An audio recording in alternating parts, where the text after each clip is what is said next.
What do I do? You want to do? All right. Hi, everybody. Hello and welcome.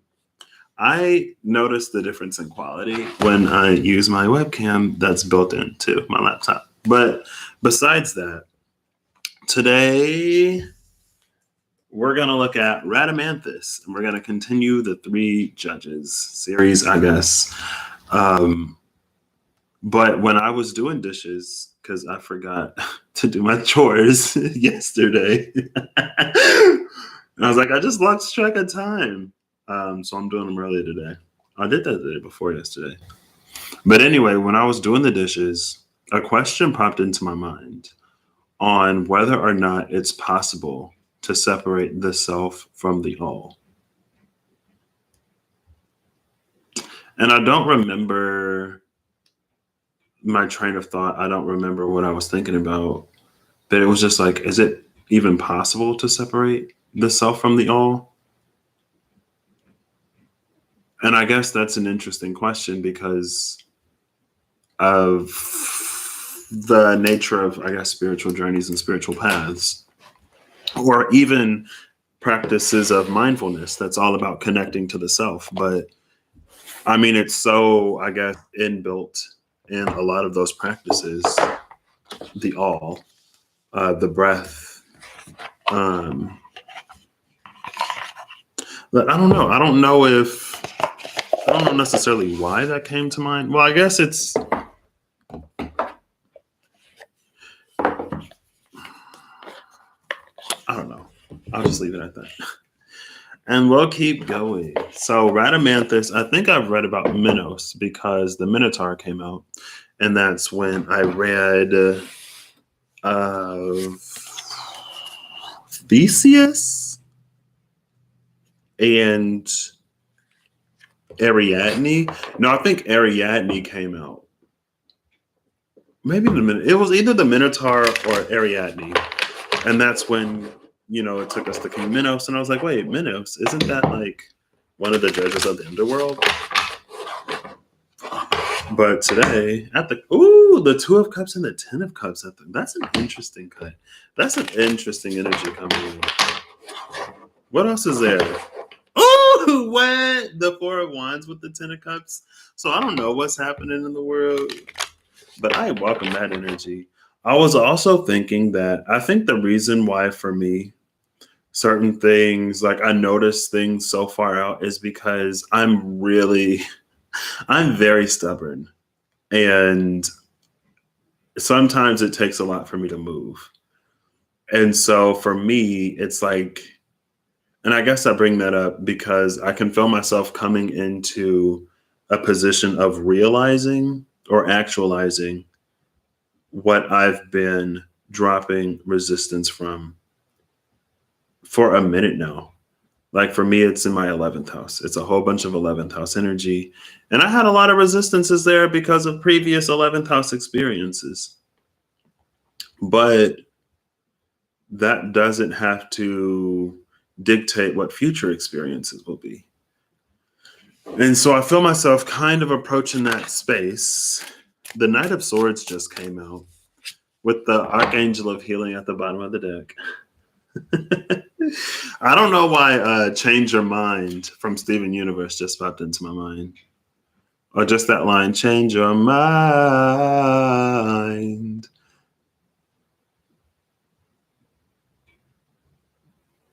But I guess that's what healing can do. And it's like it already got the healing and now it's moving forward with the blinders on to the BS, right, from the past. And so I think the first episode of the podcast is launching tomorrow. Details still TBA. My friend she's doing it, girl. We do it together, but I'm leaving the details to her because I can be detail oriented. I can be extremely detail oriented. That Two of Cups and the Nine of Cups. What's going on? What is happening? Is Venus doing something? My Venus is in Aries, so I'm about to have a Venus return. The full moon in Libra is the day after tomorrow, right? Or the day after that. It's the 28th. So maybe that's why. It's a little sneak peek of the full moon in Libra energy, but now it's the Five of Pentacles with the Two of Cups.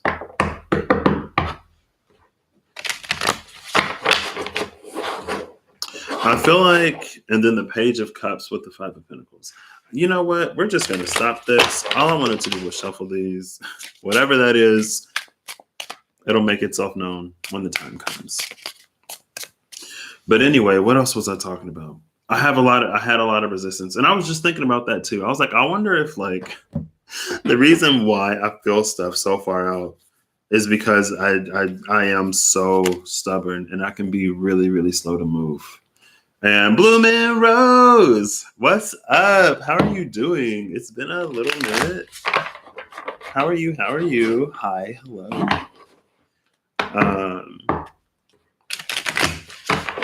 And then I'm like, you know what? And then like, so I am noticing a bit of, the moon with the Father of Swords. I feel like the Father of Swords knows that are things, like there are known knowns, known unknowns, and unknown unknowns. There are things that you know that you don't know, and things that you don't even know that you don't know. Never mind the things that you think you know. Yeah!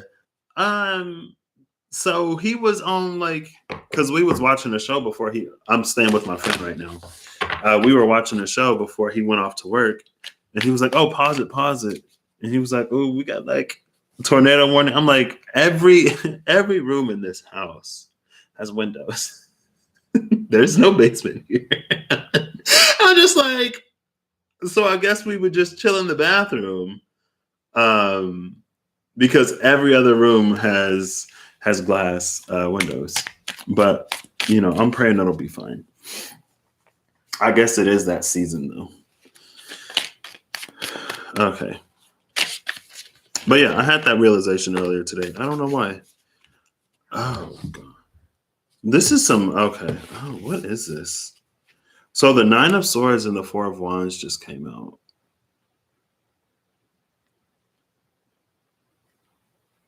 It's not necessarily a fear of commitment, but it feels like a fear of things being better than you could have even imagined. I used to have that fear. So happiness used to make me depressed, believe it or not. I think I've talked about it before, but I remember when I was in my depression group, and on like the first meeting, they're like, oh, well, like, let's talk about some of our triggers. And I said like happiness. And then this one dude was like, what? I was like, yeah, when I get happy, it triggers my depression. And it was like that for a long time. And that also came to me earlier today too. It was an energy of delayed rewards or delayed abundance. It's like it accrues interest, or it's been accruing interest as we've not necessarily been in a position to accept it. And then the last two cards, it's the Hermit and the Daughter of Pentacles. Now, we've been seeing the Daughter of Pentacles in this deck. She's been featured recently. Yesterday, I feel like I didn't see the Shining Quarry. The Archangel of Mysteries came out. The King of Pentacles did come out yesterday at one point. I don't remember, but we're at the Daughter again. Bottom of the deck is the Father of Swords. And the Father of Swords was just with the moon. Those dark visions of the moon is connected to this Four of Wands. Now, there was a whole bunch of Two of Cups, Ten of Cups, Four of Wands, Two of Cups, Nine of Cups in the other deck. And so I guess like that's what Spirit wants to bring us to. But here is a little bit of resistance on our part. And maybe it's because it's new. Maybe it's like, I've never experienced whatever like this. And if I were to lose it, I would be absolutely crushed. And so it would be better to not even try. And it's like, okay, I mean, if you want to suffer, then you can do that. Eight of Wands with the Hermit. It's like when we're away from what it is that we feel the pull towards, it's almost like it's the call is getting stronger, but it's like it's igniting something within us, something that's finally willing and able to break out of the darkness. And now there's the Son of Cups with the Eight of Wands, which is the Knight of Cups energy. Okay. So that's it for this. I'm going to call this all pre-shuffle. I'm going to title this right now. And then we'll get into Rhadamanthus. So 0000 pre-shuffle. I'll just say 11 minutes because I don't know where the time is. Into Rhadamanthus. I hope I pronounced that. I hope I pronounced that right. I hope I spelled it right. So Iacus came out with an interesting story about who we are, who we have the opportunity to be, and ways in which we can be recognized, I guess, something like that. Just check it out if you're curious. Rhadamanthus, and again, I'm probably more than likely going to use Wikipedia. Is it Rhadamanthus? It is Rhadamanthus. No, not the persona. Hello? Rhadamanthus, Greek mythology. There we go. In Greek mythology, Rhadamanthus was a wise king of Crete. Okay. His name means showing stern and inflexible judgment. Well, this may not be the judge that you want to hear your case if he's inflexible. So, in Greek mythology, Rhadamanthus was a wise king of Crete. He was considered a demigod due to his father being Zeus, and his name means showing stern and inflexible judgment. He later became one of the judges of the dead and an important figure in Greek mythology. So are we looking at the family? Sure, because we looked at the family yesterday, right? So Rhadamanthus was the son of Zeus and Europa and brother to Sarpedon and Minos, also a king and later judge of the dead. Together with his brother, Rhadamanthus was raised by Asterion, their stepfather. He had two sons, Gortys and Eurythus. Other sources credit Rhadamanthus rather than Dionysus as the husband of Ariadne. Oh, I was just talking about Ariadne and Theseus because it's like Ariadne loved Theseus, and together, or Ariadne gave Theseus a sword and the ball of string to slay the Minotaur, and so he could get his way out of the labyrinth. But they didn't even end up together. So this is saying that Rhadamanthus, rather than Dionysus, became the husband of Ariadne and the father of Oenopion, Staphylos, and Thoas. In this account, Ariadne was the daughter of Minos, Rhadamanthus's brother. Another Ariadne was the daughter of Minos' grandson and namesake, who features in the Theseus legend and was rescued by Dionysus. So there are two Ariadnes? So he married his brother's daughter? Question mark. That's not. So, is there anything? I don't think there's anything really in there. Well, I guess because like Zeus is a big deal, right? So let's do that. So there's this demigod energy, right? So there's actually two parts. So first we'll pull for the divine part. Where's the divinity in this? There we go. Oh, well, okay. And then the mortal. And actually, so the mortal, the mortal. What is this? I'm actually, okay. So so the card that came out is the Stronghold of the Zephyrs. And in this deck, the pages come with messages. So I'm going to take the message as the angel, as the divine sort of part of his lineage. And, ooh, the Queen of Cups with the moon at the bottom of the deck, or at the cut. That's some interesting energies. I feel like the Queen of Cups and the moon, it almost speaks to untapped power or potential, or a very surface level understanding of something that goes way deeper. So the mortal side, please.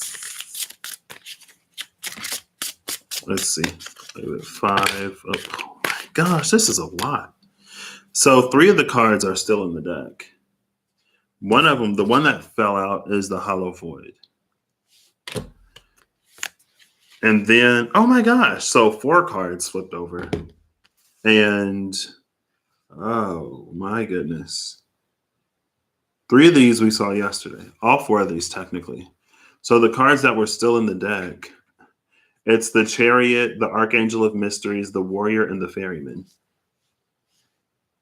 So, oh, even the more, I mean, but okay. Because I was like the angel girl, the angel. So I'm going to take that as a clarifier for the divine part. But even this side is, it kind of goes back to almost the energy of the piety of Aeacus. It reminds me of a story where there is a very, very devout, oh my gosh. Well, here comes Jesus again. I'm like, why? What is this? But I guess Christ consciousness is something that a lot of people have been collectively manifesting for the age of Aquarius. And so if it becomes even more of a thing because more people put more energy into it, then it's understandable. So I guess there's a like heavy Christ-like consciousness energies coming in, but it's at the point where we begin to embody that consciousness, which makes sense because of how we're manifesting the age of Aquarius. And so it's almost like, Mother Mary, and that like you are recognized for how you live your life, and you are seen as worthy of carrying the seed or giving birth to a demigod, or one that is more closely aligned to one that is less removed from its divine, from the all, right? Because I guess that kind of goes back to the question earlier, like, can you separate the self from the all? Is it possible? And the self is not the all, but I do want to say they're inextricably linked. And hey Siri, define inextricable.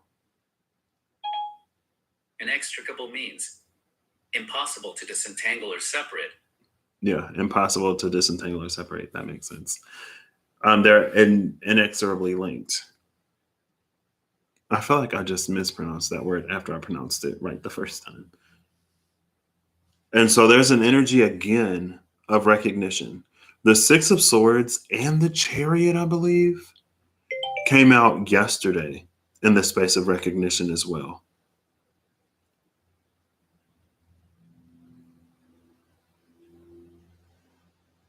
But the Hollow Void is here. With the Hollow Void being here, it almost feels like this womb is incapable of carrying anything else. It can only carry what is divine.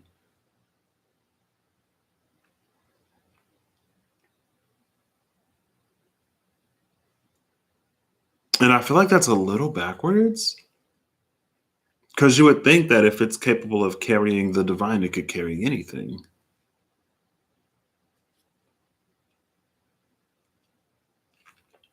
But there is a little bit of that, like, saving yourself for marriage type of energy, not necessarily literally, but it's like the 3 cups in the back were rejected.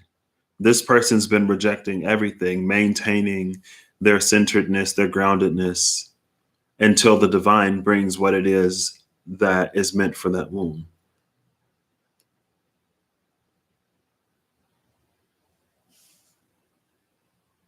And so on the divine side, it's literally the angel, which gives context to a whole lot of dreams, honestly. But it does feel like with the Page of Swords here, though, It is a little bit of a process of like there's an energy of deliberation here.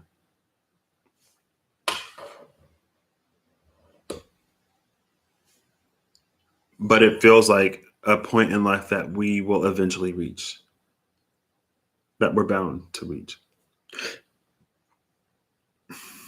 But since we have free will and since we have free choice, it's not automatically bestowed. And there's that energy again. The energy of something that's almost a trial, but it's not a trial. It's just like the way that you go about living your life proves you worthy of this level of a gift or this closeness to the all.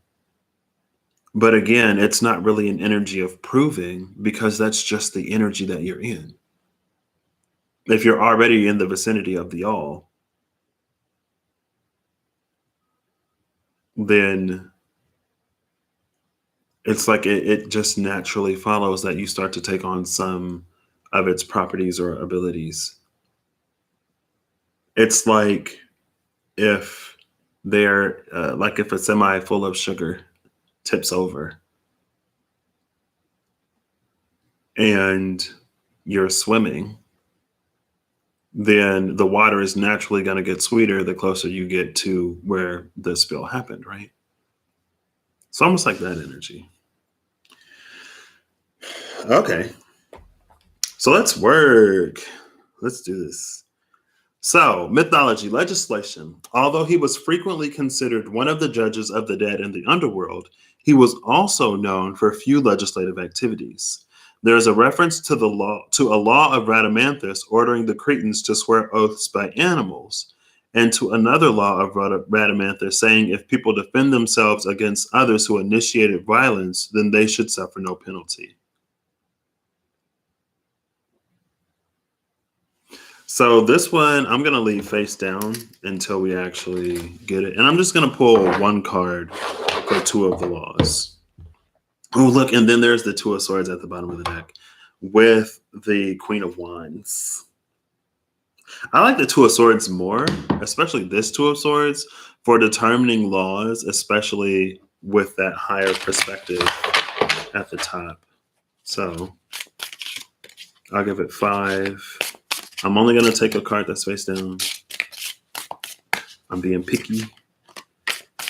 Archangel Commander almost came out. Archangel of Healing is right there. I'll just keep going until one comes out face down. What are the laws of Rhadamanthus? Okay, I'll take it face up. I wanted to take it face down to add a little mystery. The laws of Rhadamanthus, please. There we go. Oh, that's funny because this card was at the top after I flipped it over. It's the politic.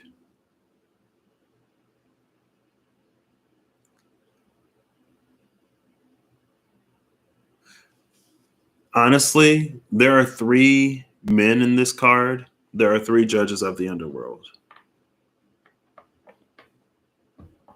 So it's carrying this energy of like the laws of Rhadamanthus himself don't necessarily matter because now it's like he's gained status, but he's lost power. Losing power in the way of like he's not the only person who is valued and who matters in the situation.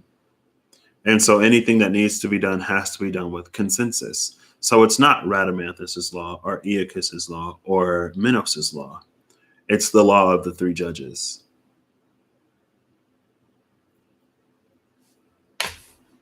So I could have just skipped that whole thing, but I feel like it's important somehow. I don't know where we're going with this, but I just like to explore, honestly. I like to explore energies. And this is the energy I've been feeling led to. So, excuse me. King Asterius, who was let's go back, let's see, because he was raised by Asterion, their stepfather. Okay. So, King Asterius died childless. Minos would be given the throne. When Minos became the king of Crete, he would drive out his two brothers from Crete. He had been jealous of Rhadamanthus's popularity, so Rhadamanthus fled to Boeotia, or however you pronounce it, where he wedded Alcmene, widow of Amphitryon and mother of Heracles. Girl, Rhadamanthus is in like every Rhadamanthus is in everybody's story. It's like he's chased from one place to another and just so happens to end up in Theseus and Ariadne's story. Now he's in Hercules' story. This is interesting though, because I think it was Zeus. I think he took the guise of a beggar and he went around asking for food and shelter. Alcmene and Amphitryon, I thought, were the only people who gave it to him. So he blessed. Maybe it was a different couple. It had to be a different couple because Alcmene and Amphitryon were the parents of Hercules. Also, according to some traditions, he was a tutor to Hercules. This is also mentioned by Cetes, a medieval historian. In general, the particular sphere of activity of Rhadamanthus tends to be the Aegean Islands, apart from Crete itself, where Minos was active. He is often connected by ancient authors with central Greece. So I guess that's where we do the next two. Because there's an energy that departs and then an energy that comes in. Ooh, 10 of swords with the 5 of pentacles at the bottom of the deck. Ooh, ace of pentacles with the 10 of swords, though. That's interesting. So what's departed? Or who? This is like, honestly, it's kind of feeling like old Hierophant, new Hierophant, because it's a father figure. So let's see. Oh, that almost came out. Old Hierophant. Old Hierophant. There we go. The Lovers.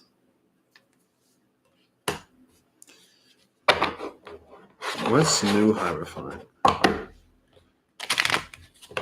I'm low-key hoping the 6 of Cups comes out. But we'll see. New Hierophant.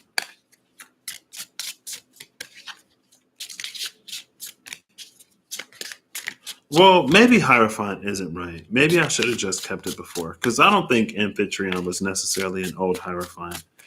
But that father figure is carrying a sort of Hierophant energy. The Lovers, though, I feel like the Lovers speaks to Amphitryon. Because like Alcmene and Amphitryon loved each other. I'm assuming. In my brain, they loved each other. And even though, because Hercules had a brother. So Alcmene and Amphitryon had a child. And then Alcmene had a kid from Zeus, I believe. Because Zeus got everybody pregnant back in the day. 99% of demigods are caused by Zeus. But he still raised him as his own son.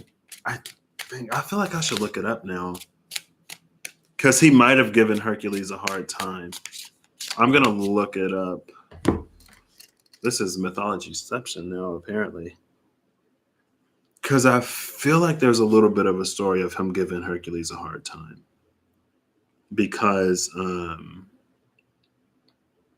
he was like, Alcmene cheated on me. But it's like, it's Zeus. Like, Hera can't even keep that under control. So what is Alcmene supposed to do? So Amphitryon in Greek mythology was a son of Alcaeus, king of Tiryns. I didn't know that. In Argolis. His mother was named after Astidamia, the daughter of Pelops, and Hippodamia, or Laonom, daughter of Gunius, or else Hipponym, daughter of Menocius. Girl. Amphitryon was brother of Anaxo and Perimede, wife of what? He was husband of Alcmene, Electryon's daughter, and stepfather of the Greek hero Heracles. So, dramatic treatments. What that mean? He was a Theban general, having accidentally killed his father-in-law, Electryon, king of Mycenae, Amphitryon was driven out by Electryon's brother, Sthenelus. Let me just keep going.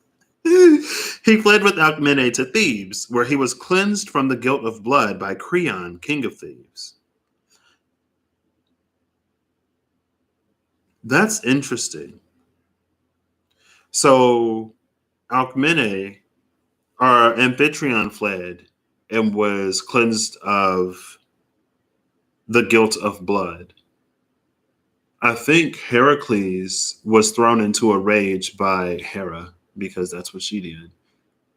And he ended up killing his family.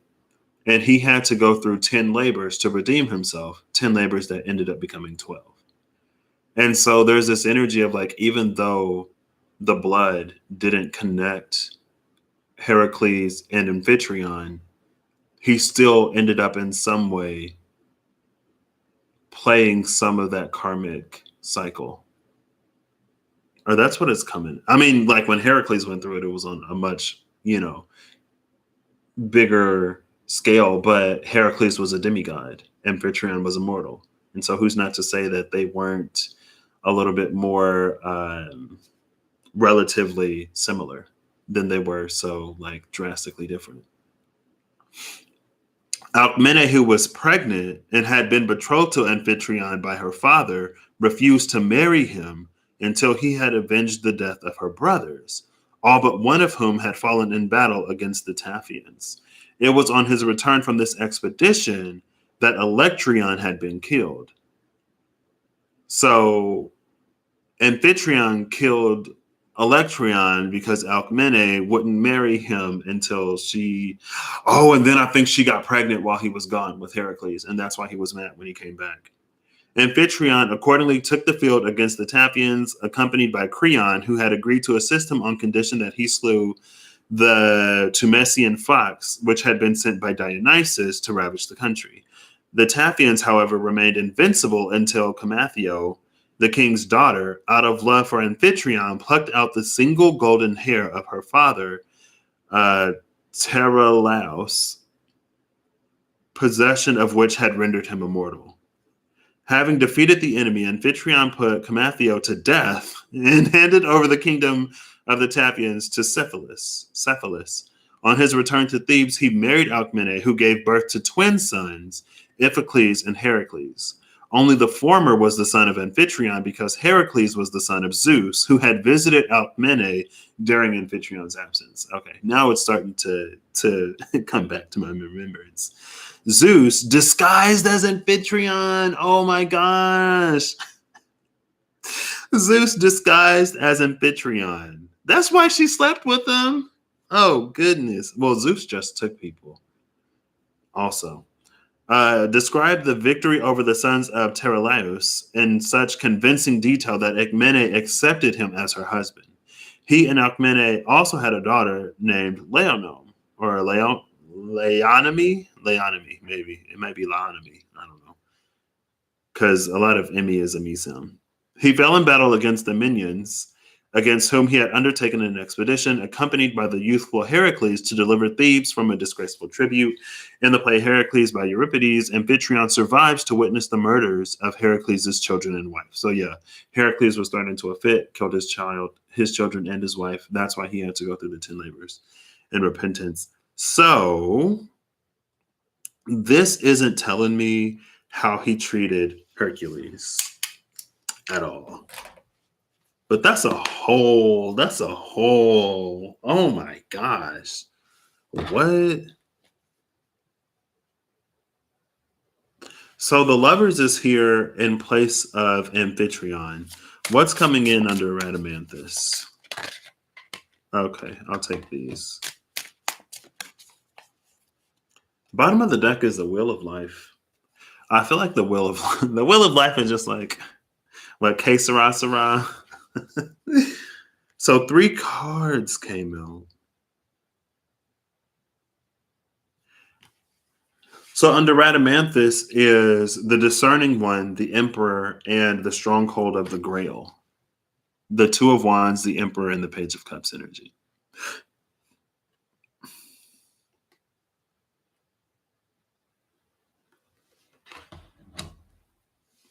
So it's almost this energy of like Amphitryon was the one that she loved.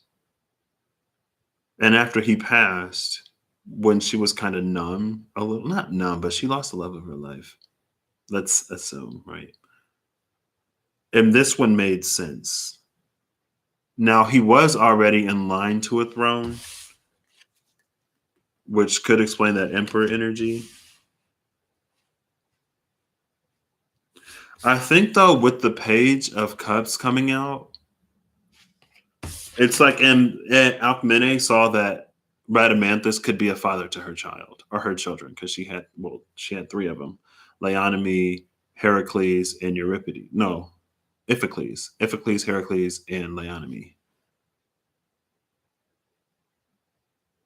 And so it's like he can be not only just a father to my children, but like a wise, like discerning. He was known for his wisdom, right?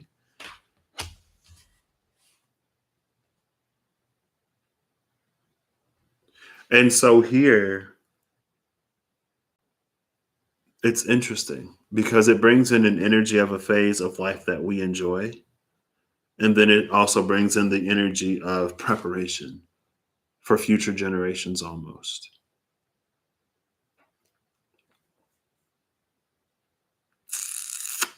I think I'm almost done. Let's see, let's continue.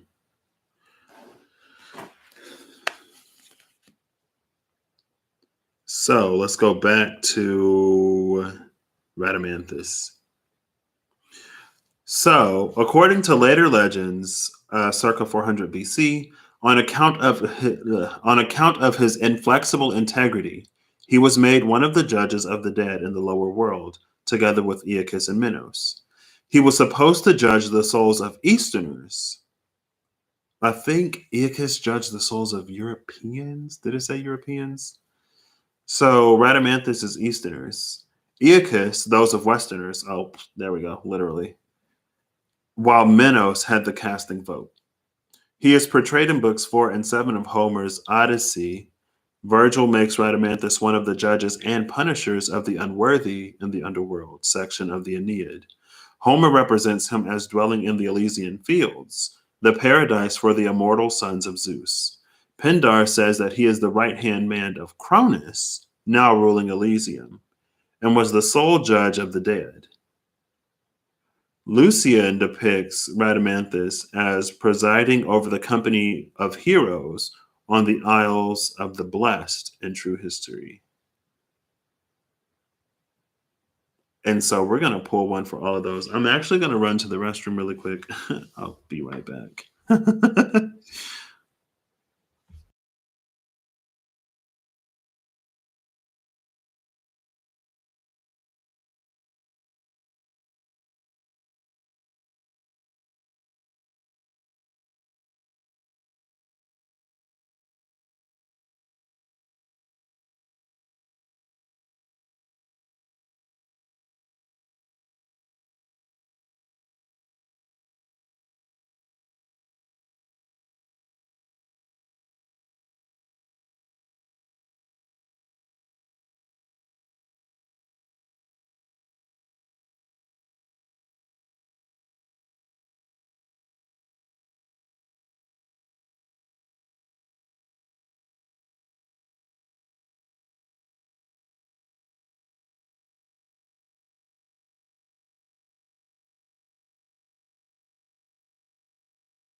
Okay. I actually kind of sort of low key love going to the restroom in the middle of these because the conversation continues.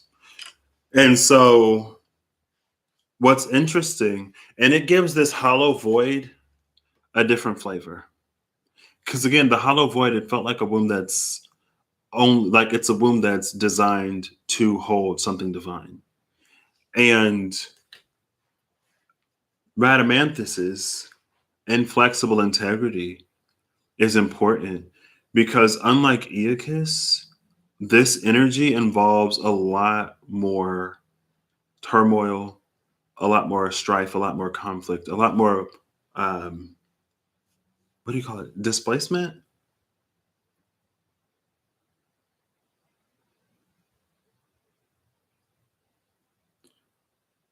And so now I don't even remember what these were.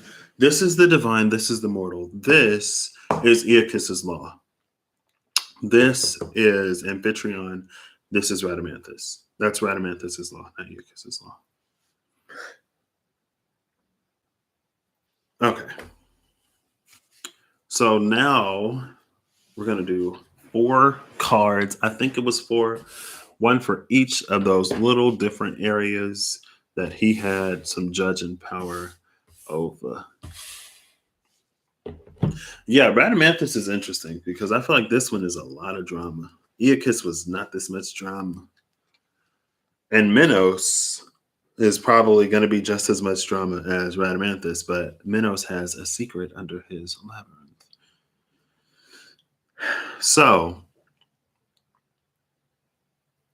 we're not going to do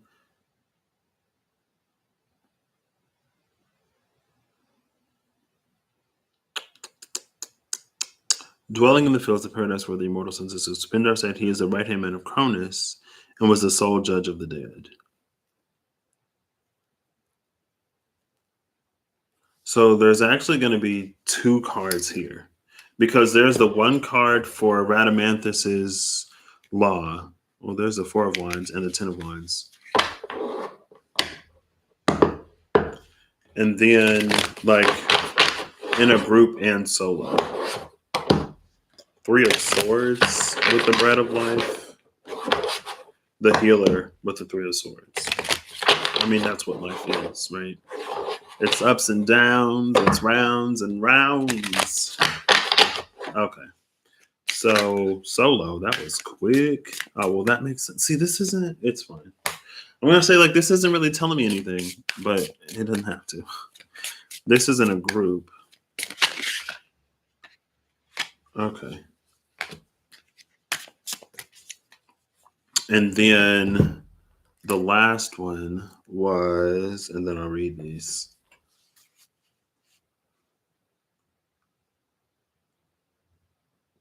As presiding over the company of heroes. And then in the role of presiding over the company of heroes,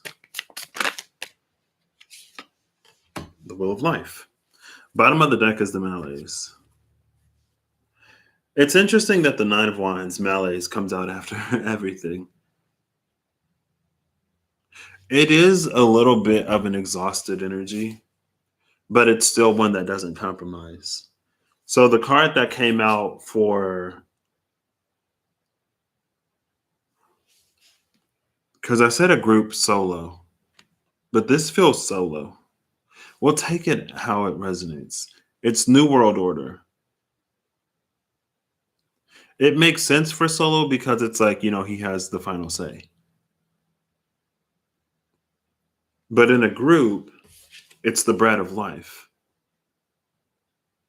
Over the company of heroes, it's the wheel of life.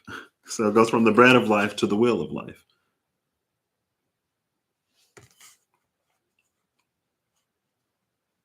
So I think New World Order with the bread of life and the wheel of life, it's not a warning, but it's almost like it shows the importance of involving multiple opinions or having multiple judges presiding in certain matters.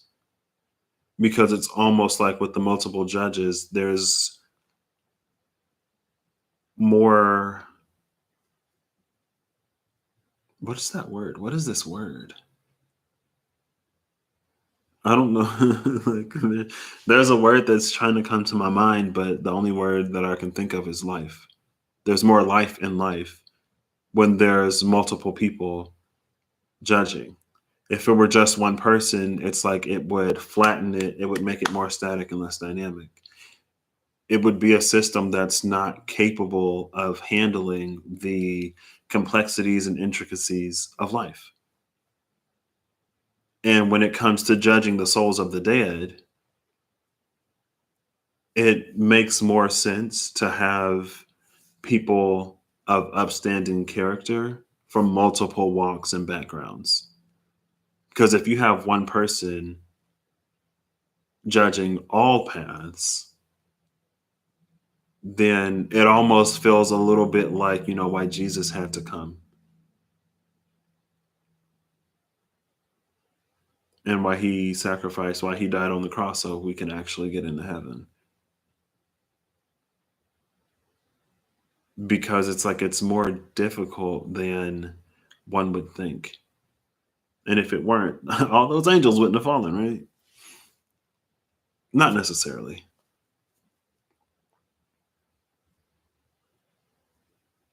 And so Rhadamanthus comes in almost as the judge of those who have it a little harder.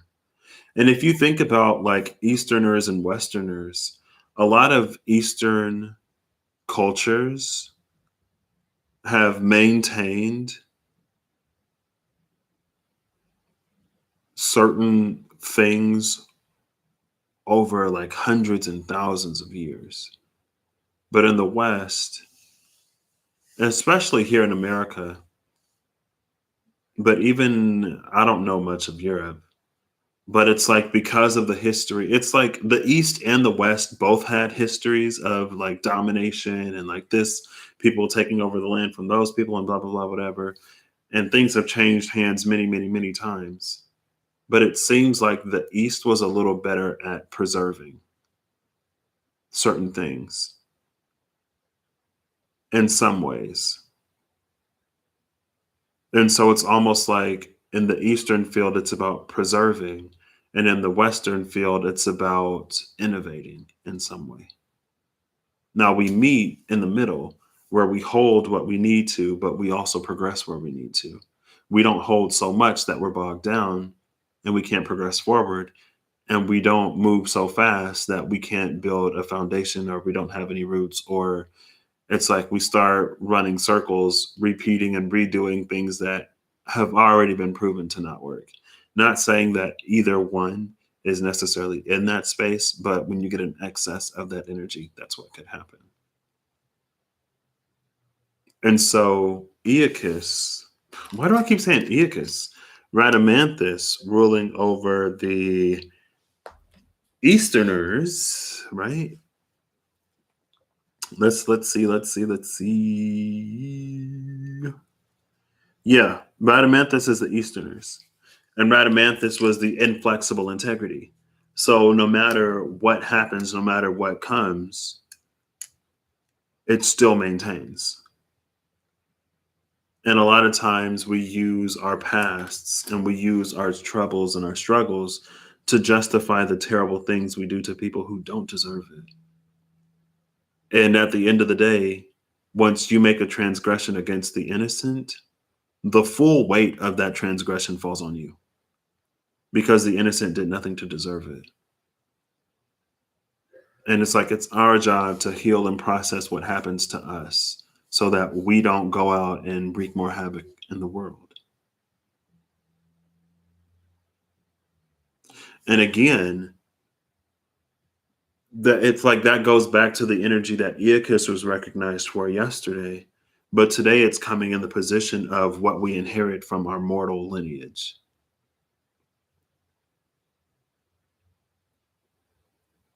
I don't know. So I'm going to timestamp this 49 minutes when we get into whatever. Maybe I'll title it later. 49. I'll say the man. I did the myth and the man yesterday. Like the myth of Aeacus and then like how it applies to us potentially. I don't know. This is interesting. It's almost feeling like it's coming out as the energy of different life paths. And a life path being almost your experiences in life. Like there are the experiences that are more turbulent and again involve more almost like displacement and moving around. And then there are the ones that aren't necessarily so much. Aeacus I don't remember what he was known for. I already forgot. Let me focus on Rhadamanthus, because Rhadamanthus was stern and inflexible in his judgment. Girl, she all late. Look how late she is. Here's the Six of Cups. I was like, oh, I want the Six of Cups. It came out of this deck. Hello? And the Son of Cups also came out. The reason why I wanted the Six of Cups is because in the Lovers card, the Phoenix and the Dragon and the SKT represent the masculine and the feminine aspects. I wanted the Six of Cups to come out because the Six of Cups shows them as still growing. They're fully mature in the Lovers, and then they're bound in the Devil. But instead of the children coming out with Rhadamanthus, what came out is an energy that can guide the children, that can mentor the children, so that they're free to come into themselves. But it's not that they're shielded from the world, but they learn how to be more inflexibly them, just like Rhadamanthus was inflexibly had inflexible integrity.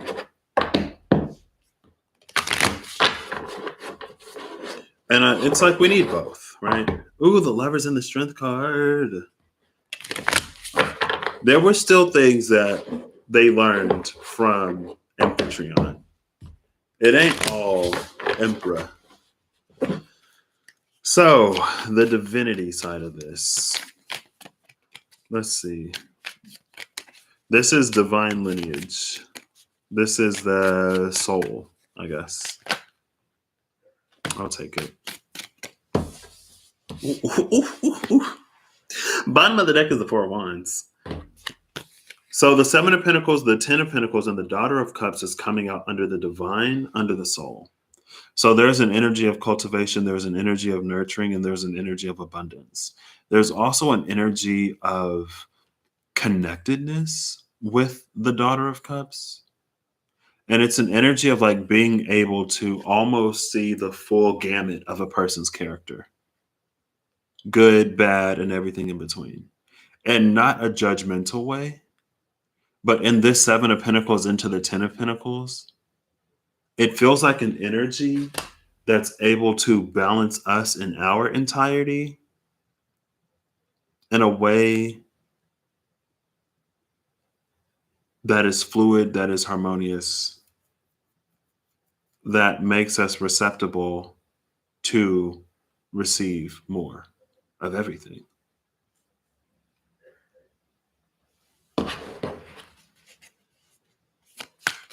So the mortal side of this, again, I don't know what these are. Take them as they resonate. These are just explorative. We're exploring energies.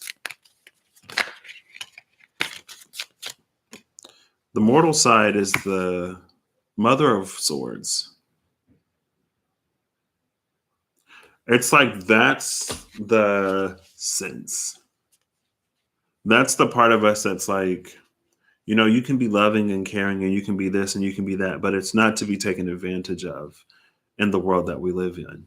So there is a certain amount of wisdom here, but it's not necessarily a wisdom that diminishes compassion or a wisdom that diminishes kindness.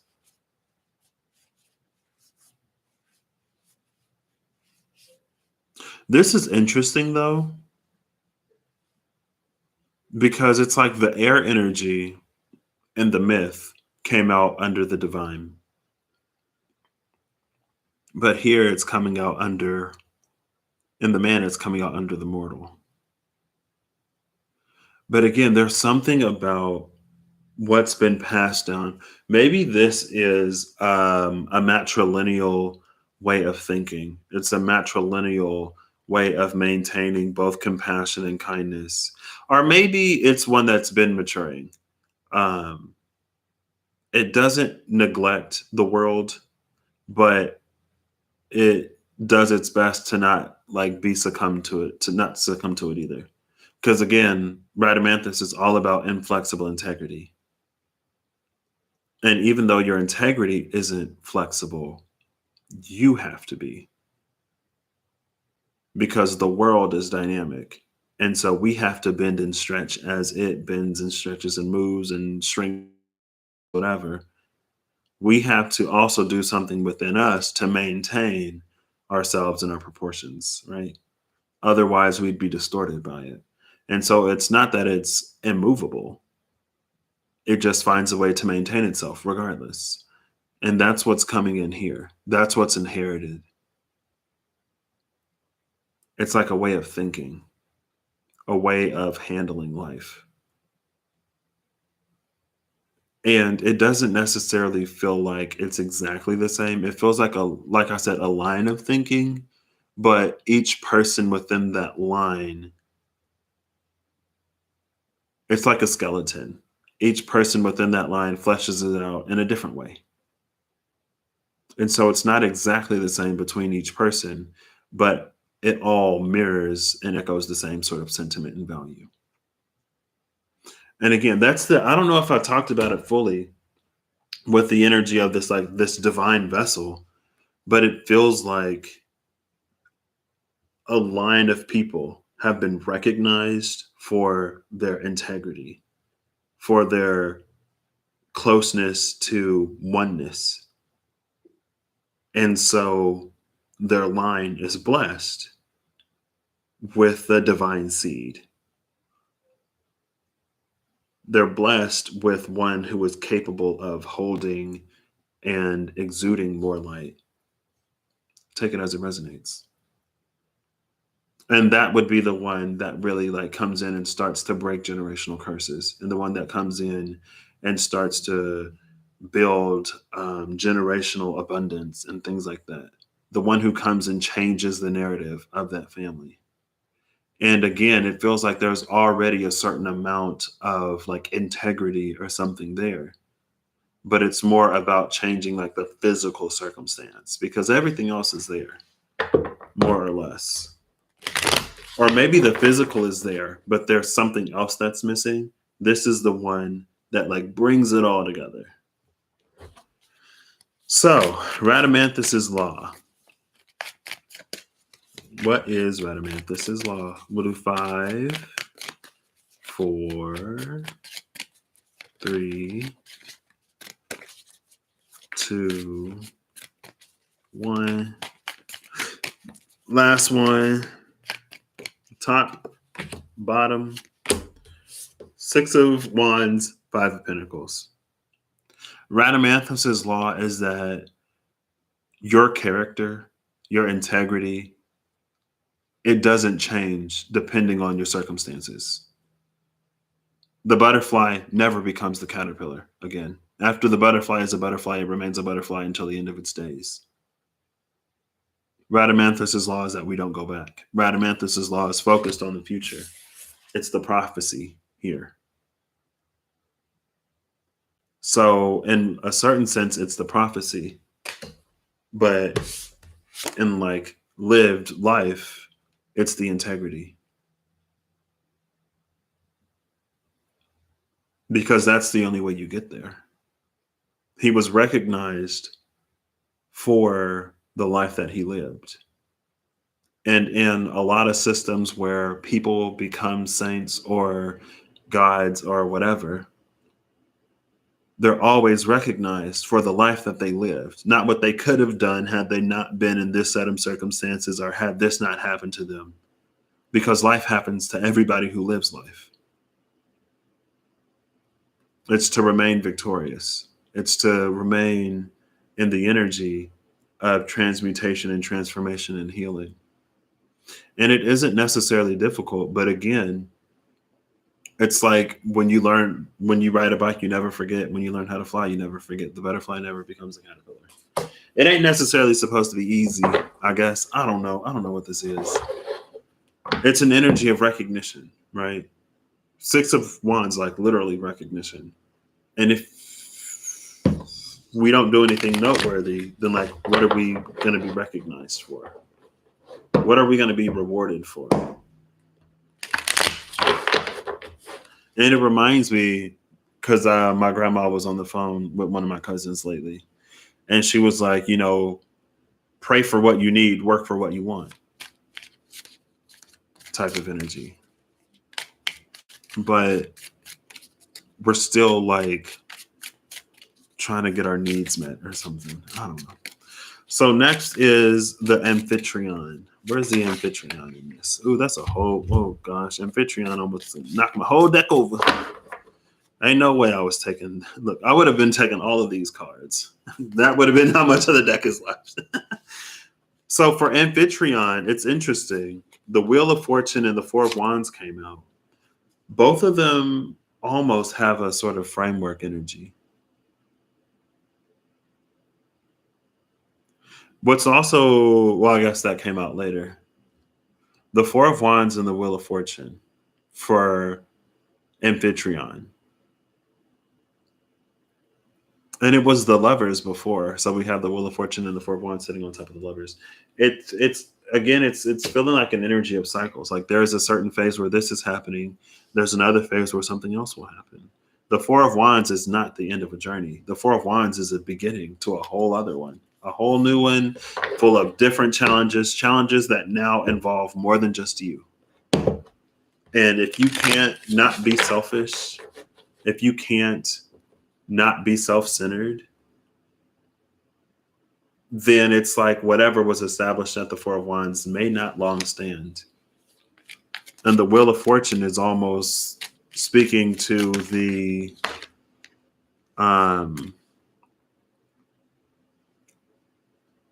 how things can kind of sort of go either way, almost.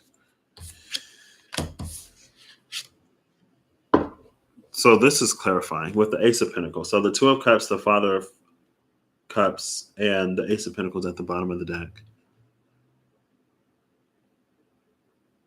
I like this because the Father, so in the Son of Pentacles, we see it's like the white goose with the dark cup. But in the Father of Cups, this feels like someone who is capable of handling their own shadow, someone who is capable of working through their own traumas, someone who is capable of managing their own triggers to the point where it doesn't bleed out into the world around them. They're better equipped to handle that. And because they're better equipped to handle and manage that within themselves, they can show up in a relationship, in a collaboration better, because now they're not projecting what they could be resolving. It just makes the overall situation better. And it's not that he necessarily hides it. And it's not that he doesn't ask for help when he needs it at all. But it's like if the way that someone expresses frustration is through like rage, then it's not like, he's raging every single day, because there are things in his life that there are things in his life that he can't get a handle or a grasp on. He's the one who's found the productive way to handle it. And again, the Emperor is over here. So, but let's talk about Rhadamanthus now. So, who is this? I ain't taking these. The Daughter of Wands, the Ace of Wands, and her Hierophant with the Two of Wands under that. They were left on the table as I was picking it up. So, Rhadamanthus after the Aeacus. I keep saying Aeacus after Amphitryon, Rhadamanthus. And it's interesting because Amphitryon and Rhadamanthus almost in some ways had similar lives through royalty, bloodshed, and somebody wanting the throne. Amphitryon came before, Rhadamanthus came later. Alcmene experienced both of them, but she had her kids with Amphitryon. So there is an energy of the things that start in the previous cycle, but again, they grow to maturity in the next. Oh, I was just talking about you. Oh my gosh. So the Nine of Pentacles, the Son of Cups, the Daughter of Wands, and the Two of Pentacles came out.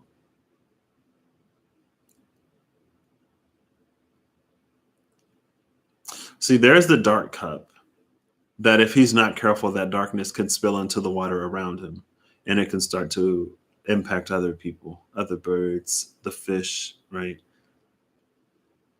The Daughter of Wands has this idea. It's not just an idea. has a purpose, has a passion, has a mission that brings abundance and growth to the area around her. The Nine of Pentacles and the Two of Pentacles speaks to a balance of self-interest with interest of others.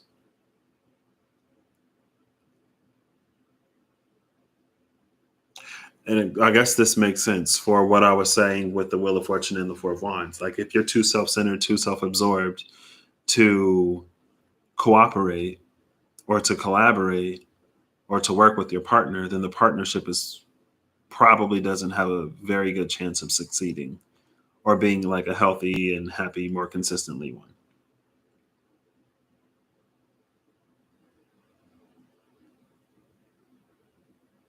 Honestly, it feels like an energy of expansion.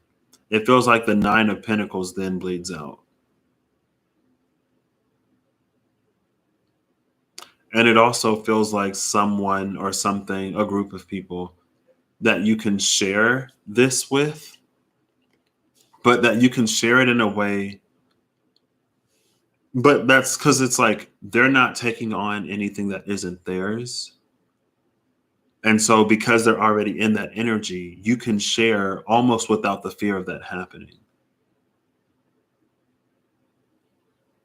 And then again, it's like it puts you in an energy of spreading that positivity, of shining brighter, of having like being positioned to be a leader in some type of way and shifting the balance, changing the balance, being in a position to, I don't even know what cantilever is. I keep hearing this cantilever design.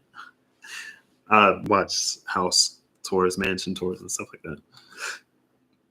But it feels like it puts you in a position to like, it makes you heavy enough that you can lift others up if it were like a teeter-totter, right? That's the Emperor. That's the maturing energy. It's an energy that it is complete within itself, but it like radiates outwards and brings other things into completion, into harmony. It assists, right? So Hanged Man and the Eight of Cups at the bottom of the deck, with the Five of Swords and the Hanged Man. I would say though, it's like in the Two of Cups and the Five of Swords. Like there are people, maybe it's like when you come upon an opportunity to relax your guard, to let down your walls, and to experience a softer, more compassionate, giving side of yourself, then it's like just be open to allowing your guard to drop, your walls to fall in whatever ways that tower would lead it to fall.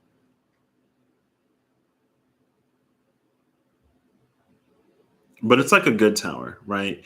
It's like realizing that you don't have to be so defensive and protective. It's finding a safe space. And it's a little bit about learning how to exist in a safe space as well.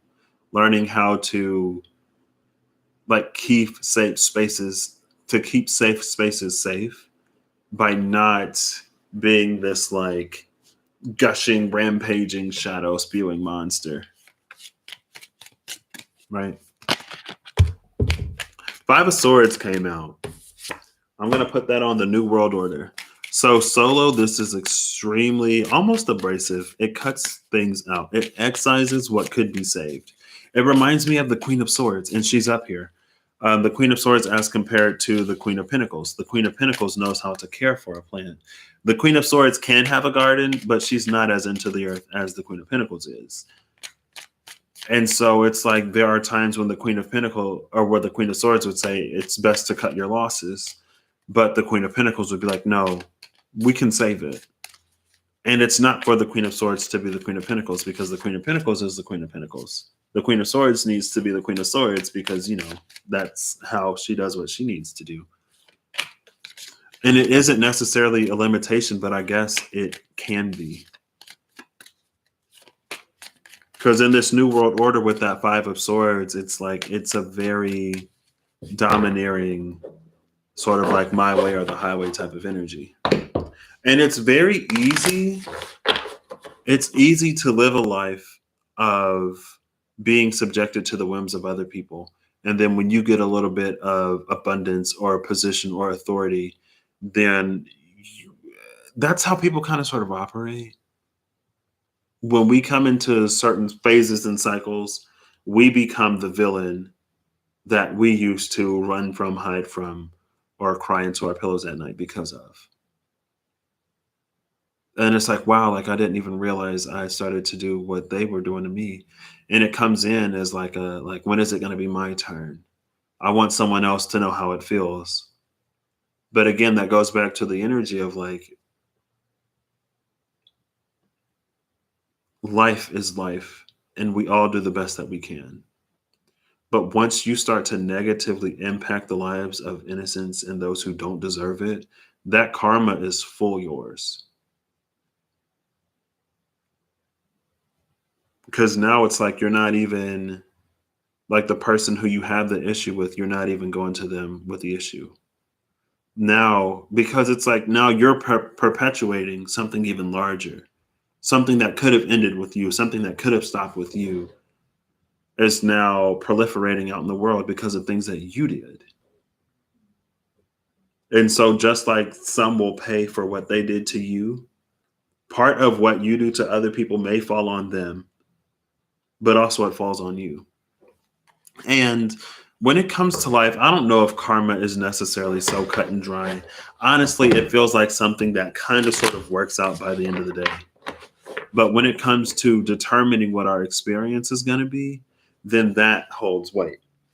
And that's the thing with it feels like it's a very like tricky thing about karma and justice because spirit doesn't operate in the bounds of like space time. And so spirit doesn't necessarily care about the chronology or the order in which things happened. Somebody did something to me, so then I did something to somebody else. And so in my mind, it's like I feel like Six of Pentacles energy is such like game breaking energy because it's almost like once you do something to someone else, it justifies what was done to you. You just hadn't done it yet. Again, it's separated from time. But if something can be done to you and then you don't perpetuate that, you stop it, then that's what labels it as like unfair. And now the energy of justice has to come in and correct for what was done to you that you didn't put onto somebody else. And it's like it adds interest to it, accrues onto the abundance that's coming in. That's why Aeacus is recognized for his inflexible integrity. He had so much integrity stocked up from the things that he could have done because of his tumultuous life that he didn't do. He had so much stocked up. He got to be a judge in the underworld, or he got to be in the Elysian fields, or he was recognized for it in his afterlife. I don't know if we necessarily have to die to get it. Hopefully not. But again, it's like once, oh, snap, look, Justice and the High Priestess. Justice and the High Priestess at the cut.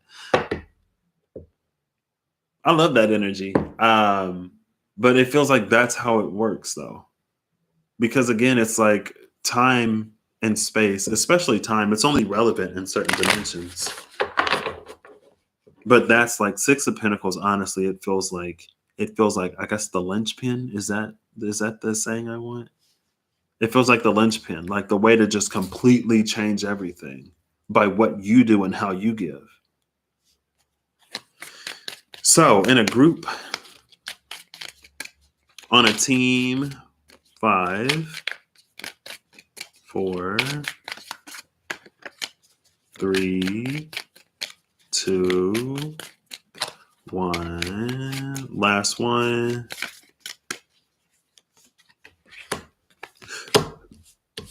In a group, it's the Seven of Cups and the Knight of Swords.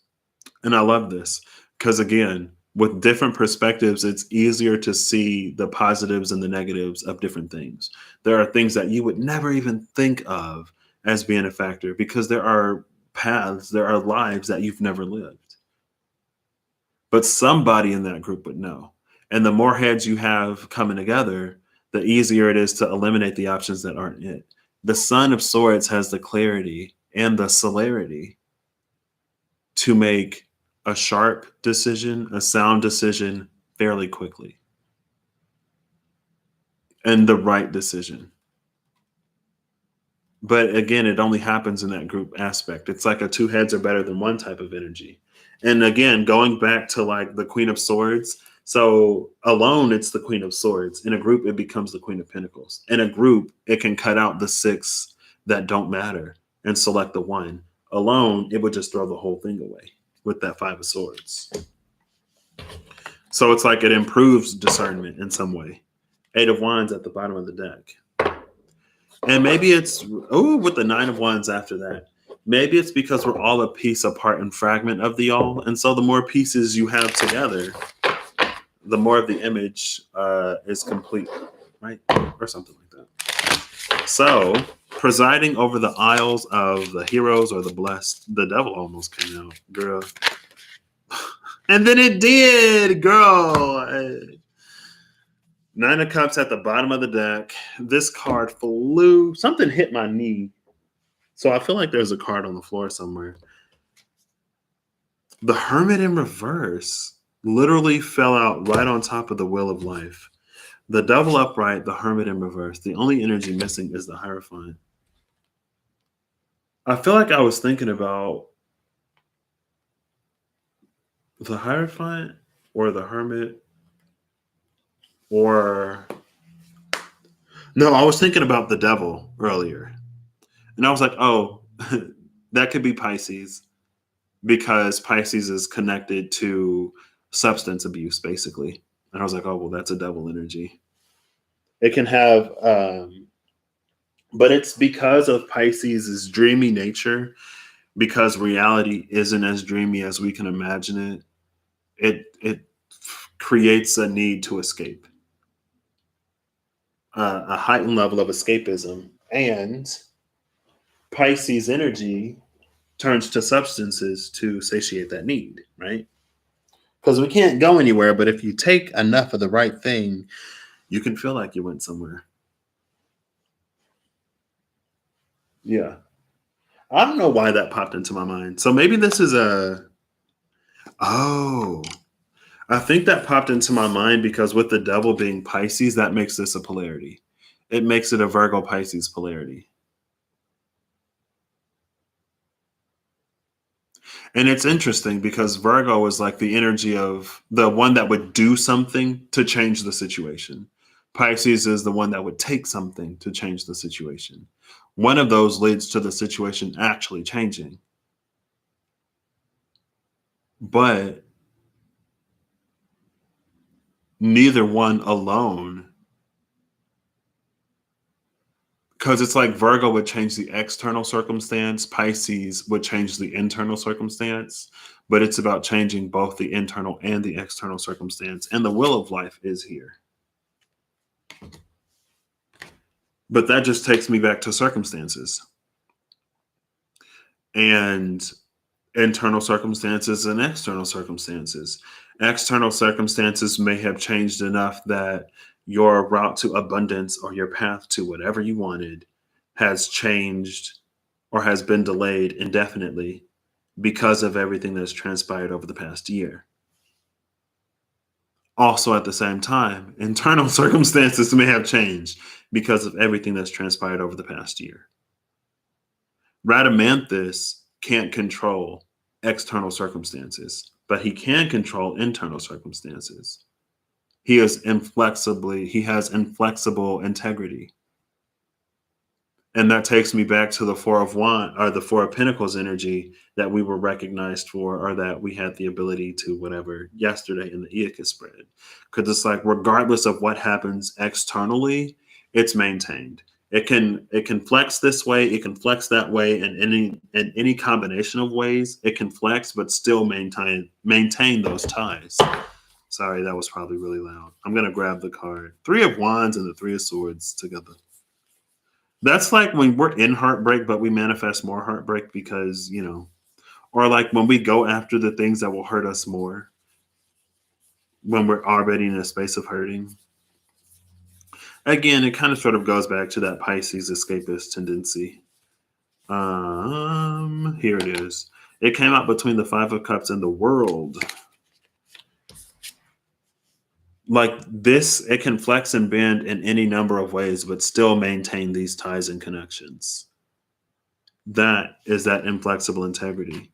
And that maintained, it's like it creates the circumstances for what we wish and desire to come into reality. It's almost like it creates a portal in some kind of way.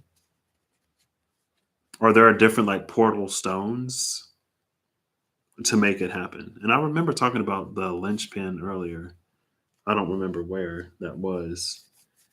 Um, so I'm not going to get a final message because actually I will. I'll just timestamp it because I'm going to count my cards to make sure I'm not missing one. Because I don't want to leave here and then like be missing a card, right? So I'm going to say 120.50 is like wrap up. Oops. 120.50 conclusion. Excuse me. So this is interesting. It feels like it has just as much integrity as was coming out yesterday, but this one again, it's like the path involves a lot more drama. But that's the thing, right? Because the self isn't determined by the circumstance. The self is that immutable and changing piece of us. And if you see, I don't want to be too harsh or judgmental, but it's like if your demeanor, if your attitude changes because this is going well or that isn't going well or whatever, it's understandable, yeah, but that's not the self. The self is unchanging. The self is above circumstance. Ooh, Ace of Cups. Why am I shuffling this? I need to count them. 9 of Wands and the 5 of Cups. It feels like an energy of nearing a breaking point. But what's going to cause you to like snap is your perspective. 1, 2, 3, 4, 5, 6, 7, 8, 9, 10, 11, 12, 13, 14, 15, 16, 17, 18, 19, 20. So the first card, 8 of Pentacles, Virgo, with the moon, Pisces at the bottom of the deck. I'm going to take that as a little confirmation about that Pisces Virgo polarity with the devil and the hermit in reverse. 3. Oh, I'm not counting these. I'm just getting these out of the way. I should have all of these. I can't take another incomplete deck, girl. The cards come back when they come back. I'm like, oh, there you are. But still. So we're starting with the 8 of Pentacles. 1, 2, 3, 4, 5, 6, 7, 8, 9, 10, 11, 12, 13, 14, 15, 16, 17, 18, 19, 20. The 8 of Wands. Shout out to Russ with the 8888 Libra full moon reading, I think. Bottom of the deck is the Ace of Swords. The Ace of Swords with the 8 of Wands. Like this is some clarity that like really gets things started. Again, because this came out yesterday, it's an energy of like there's one piece that's like there's one central energy missing that once it's put into place, it completes so many pathways that things just start like lining up and clicking all over. I'm actually going to do a little bit of a pick a card at the end of this, just with this, since I'm counting them out anyway. And you can pick the 8 of Pentacles, the 8 of Wands, or whatever card comes out. Now, the cards between the top and the bottom, we'll find out when we get there, right? So I will timestamp these as well. So it'll be pile 1, pile 2, pile 3, pile 4. It'll be 20, 20, 20, and 18. And I'll get into them after I finish counting. 1, 2, 3, 4, 5, 6, 7, 8, 9, 10, 11, 12, 13, 14, 15, 16, 17, 18, 19, 20. Ooh, the Son of Cups with the 9 of Wands at the bottom of the deck. The Son of Cups with the 9 of Wands at the bottom of the deck. It feels like there's a little bit of a progression here. It feels like there's something within the Son of Wands that's nearing a sort of completion. It feels like the Son of Wands is reaching the end of his journey. He can be a she in real life. I'm saying he because it's the Sun. It feels like the Son of Wands is nearing the end of his journey, and all that's left to face is the Moon, is the thing that he's been running from or hiding from this whole time. The biggest bad has just arrived, and he's been on a journey of preparing himself to face it. 1, 2, 3, 4, 5, 6, 7, 8, 9, 10, 11, 12, 13, 14, 15, 16, 17, 18. I have all the cards. The last card is the Mother of Swords with the 8 of Cups at the bottom of the deck. That's knowing when to walk away. That's knowing when things are beyond repair. That's knowing when nothing that you can do will change a certain situation. You've done everything you can. Now the rest is in fate's hands or in somebody else's hands. So I'm actually going to start with the third one. And so I'm going to say 126, I'll say 126.20 by the time I get this there. So if you chose pile 3 or the Son of Cups, then this will be for you. Let's see.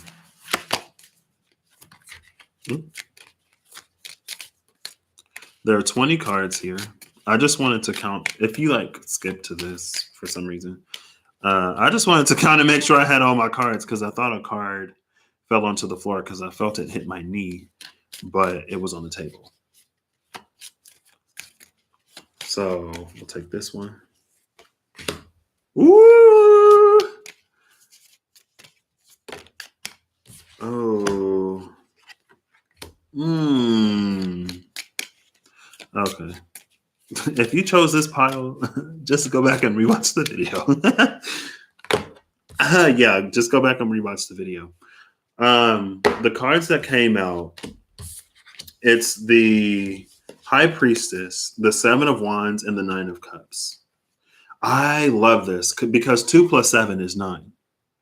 The High Priestess, the 7 of Nines, the 7 of Nines. The High Priestess, the 7 of Wands, and the 9 of Cups. The card that came out was the 3 of Swords, clarified by the 7 of Wands.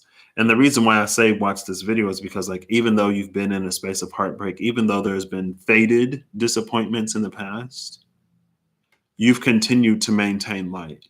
You haven't been made bitter. You haven't turned dark. Or maybe you had your period of being bitter, but you found your way back to the light, okay? Not a victim of your circumstance, understanding that you can still have anything that you want in life. And in some ways, honestly, being guided to it because the High Priestess is there. High Priestess feels like a knowing. You know that life has more to offer you than this. And because you know that, it makes it easier to maintain a light in the dark times because you know that you're destined for this. You just don't know how to get there. The 3 of Wands is at the bottom of the deck.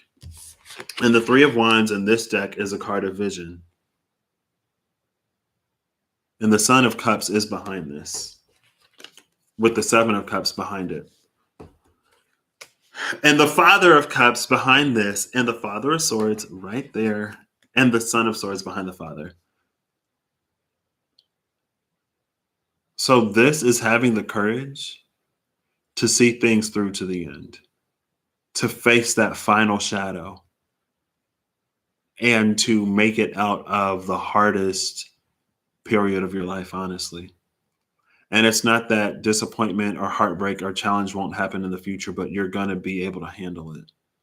You're no longer going to be in a space where it's like you feel so completely powerless to your external circumstance that it leaves you in a space of doing things that you think that you'd never do, or it leaves you in a space of being stagnant somewhere much longer than you feel that you could be. And it's not to minimize what you're going through at all. There are just certain things that need to be faced. And once faced, you can claim that one cup that faces the sun that you were never able to claim. There's something that's preventing you from doing that. And it's probably related to this Three of Swords heartbreak. But you're being ignited right now. Use that light to your advantage, because behind that, it's the Father of Cups and the Father of Swords.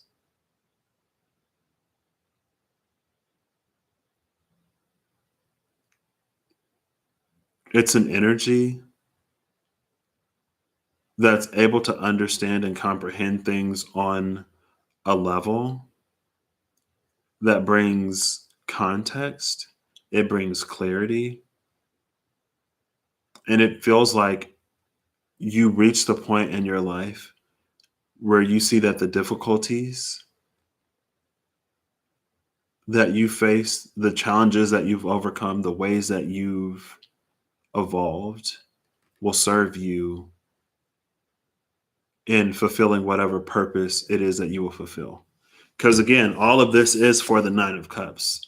And I trust Spirit with the Nine of Cups more than I trust us with the Nine of Cups, because we think we know what we'll want, or we think we know what we'll like, but Spirit actually knows. And Spirit with the High Priestess is the one that's trying to drive us there right now. So it may be time to face that final shadow. It may be time to tackle what you are most avoidant to. Pile 3, but it feels like there's something very, very, very beautiful on the other side. And it also feels like it puts you in a position of victor instead of victim. It almost feels like there's some way in which what you've gone through makes you like better than you ever would have imagined. And it also keeps you from being something that you would never want to be. Or it helps you to stop being something that you don't like. It helps you come into an energy of like being proud of the person that you show up as in your day-to-day life. Next is pile 1, because I'm feeling it. I'm going to say 132.15 because I type slow. I don't type slow, but 132.15. I overestimate how quickly I can do it. So this is the Eight of Pentacles on top with the moon at the bottom, but let's see. I'm feeling 4, 3, 2, 1. Ooh, okay. We're starting with a little bit of mystery for y'all, but the moon card was at the bottom, so makes sense.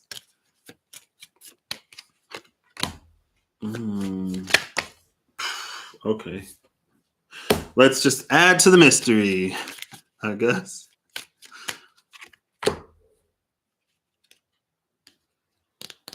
This is interesting. This one, honestly, it's not starting great. It's starting with the Nine of Swords and the Five of Wands. Bottom of the deck is the Seven of Swords. The Seven of Swords for me in this deck is a card of birthright.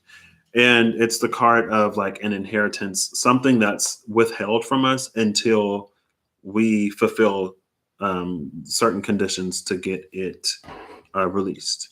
Like the contract card and the energy oracle cards holds a very similar energy for me. When I see contract, a lot of times it feels like the things that we need to do, conditions that we need to satisfy in order for something to be released to us. Because free will and free will and choice are always, always, always acknowledged. And so I guess going back to both of these, Aeacus and Rhadamanthus, there are certain things that it's almost like we have to prove that we're responsible enough for them before we actually get them. Because once you get it, you can do whatever you want with it. But with the Nine of Swords and the Five of Wands, it feels like your inability to see something is causing a lot of confusion. Now, when I was shuffling for the second card, the King of Pentacles, Father of Pentacles, came out on top of the Nine of Swords. So I was like, I don't know if this goes for the Nine of Swords or if this goes for the Five of Wands. With this energy, It almost carries a little bit of the same energy from last time, but it's like there's less. I mean, there are two cards face down, but it feels like there's less spirit involved. And it may be, it's not necessarily envious, but it feels like it's looking at, there's some ideal here. There's some standard here with the Father of Pentacles that you're trying to reach, but you don't know how to reach it. And my question would be, why is the Father of Pentacles your standard? What makes the Five of Pentacles feel like it's basically yours, or what makes it so enticing and appealing that you want this exactly as you see it? Now, the third card that came out is the Chariot.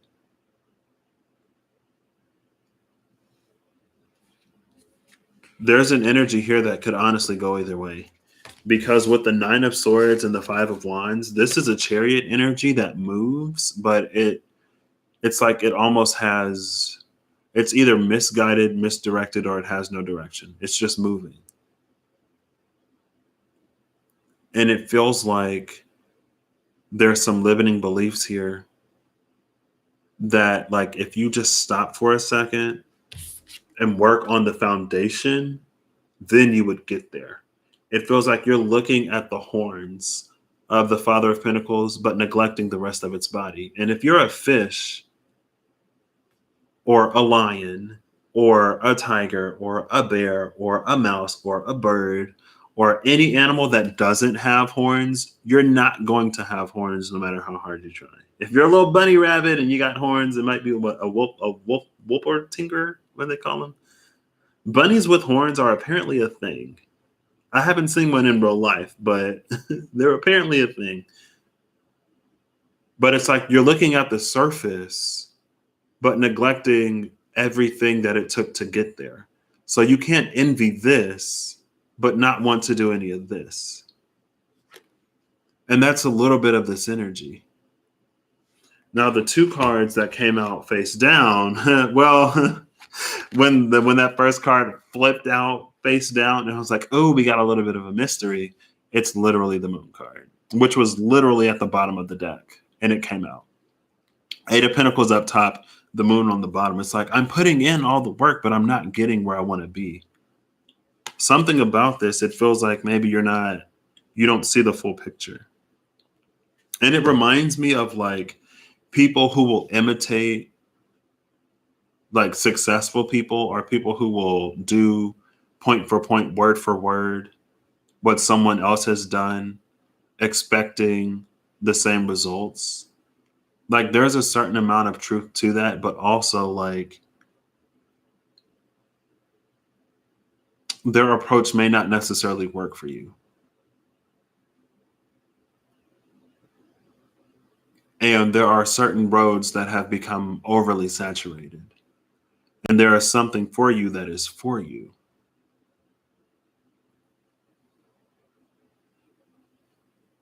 And it's like, as long as you continue to focus on this, you won't see the path that is for you. The Moon and the Hierophant are the two cards that came out.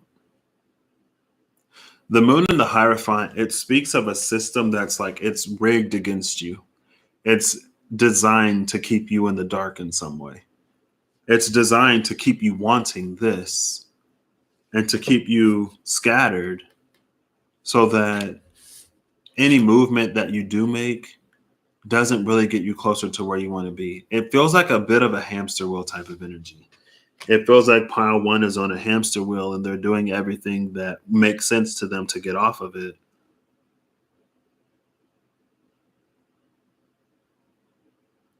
But it isn't working. It feels like the solution or the approach is within you, though.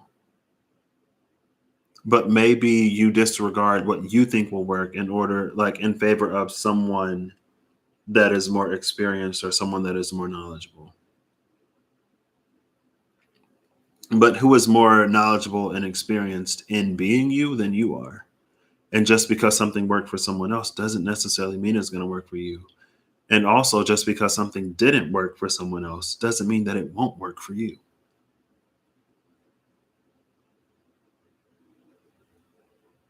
Like, I want to pull more, but I'm not going to. because I feel like that would defeat the purpose. I'm not going to tell you what to do because that defeats the purpose of like, quit trying to find somebody to tell you what to do and do what you know you should be doing. Even if you don't think you can do it, even if you don't think it'll necessarily work out, I'd say do it anyway. Or at least try, or at least do some research. Because it feels like you'll find your way somehow. And not only will you find your way in this, it feels like the trail that you blaze will be one that other people can follow. It feels like you may be establishing a path where there currently isn't one with the moon and the Hierophant. And the chariot has the sun and the moon within it. So aligned chariot energy can traverse any terrain. Because it's light and dark and balance. Here we go. 7 of Swords. Oh, look, there's the Tower. So yeah, something's gotta give. But what is for you is for you. With that 7 of Swords birthright, it's almost like the less you give yourself credit, the further you get from attaining or achieving whatever it is that you want to attain or achieve. Take it as it resonates. Always. Pile 1. Now I'm going over to pile 2. I'll say 141 20. 141 20. Girl, are those question marks?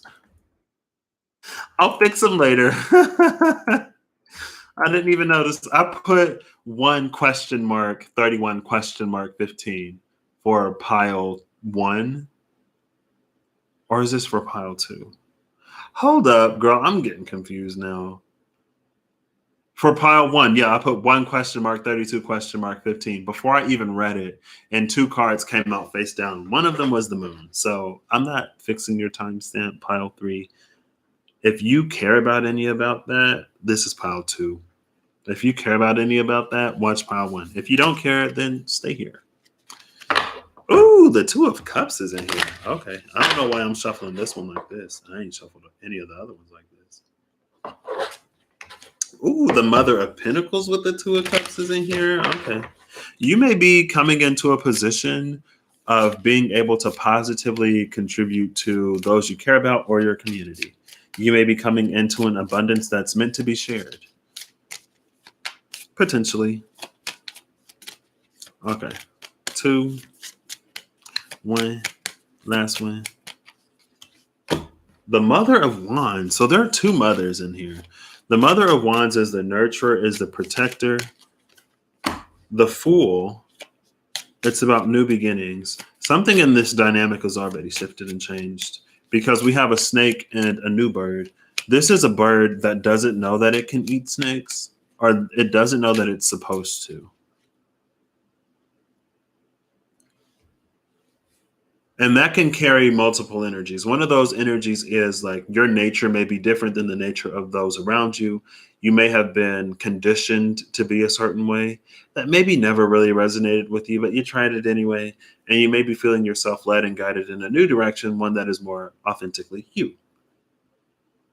Also, the other side of the bird that doesn't know it eats snakes is that there may be things that are like challenging you or burdening you, things that are slowing you down that don't have to. And the last card is going to be this one. Who is it? It's the 2 of Cups. Bottom of the deck is the Star. Come through with the healing pile too. Okay. So yeah. With this being the 2 of Cups, I'd say it's probably a little bit of both. The 2 of Cups in this deck for me is a card of reflectivity. It's like a mirror. Whatever is happening on this side is also happening on that side. And so you're in this Mother of Wands Fool energy. There's another Mother of Wands Fool energy, and you're both bathing under the light of the Star, coming out of a 5 of Cups situation that kept you in this 4 of Cups state of not being open or receptive. And the 6 of Cups is under this 5 and 4 of Cups. And so the Six of Cups, it brings in, and the Hanged Man is under this. There's a question here of nature versus nurture. It's like, are things a certain way because that's the nature of that thing? Or are things a certain way because that's how it was conditioned to be? And honestly, with the Mother of Swords here, with the Fool, it's nurture. It's not nature. It's the way you were raised. It's the way something was brought up in the world. Because it's like one of those eggs is like an owl egg. That's a little baby owl, I guess. One of those eggs is an owl egg, but the Mother of Swords raises it as if it's a snake. It reminds me, oh my gosh, I literally did this a long time ago, maybe almost a year ago, several months ago. It was like it was an energy that kept coming up in different readings, and it was like the ugly duckling, but it was like with snakes, and it was in the Mirror Truth Lenormand, I believe is where it came out, because the fox and the snakes kept coming up. And it was like the fox is the one that can take on, through the kitsune energy, it can take on the guise of anything. It can take on the shape and form of anything. And so it was an energy surrounded by snakes that had been convinced that it was a snake, but it wasn't. And something happens one day that shows that energy that it is not what it has been conditioned to believe it is. And that's this energy. So it feels like there is this energy of like maybe never really finding anyone like you, or always like, even like when you did find people to fit in with, a part of you still felt alone. And it's like with the star energy, it's like you're meant to shine first and foremost. But like, this is for you. This is not who you are. And so again, this brings an energy of a reflectivity. So there may be like, it feels like whatever space you're healing into, healing has also been done on that space. They're also discovering ways that maybe they've been something that they aren't. Or maybe it's like, if it's a job or an organization, maybe they had a certain philosophy, maybe they were going in a certain direction, but now they're going to be going in a new direction.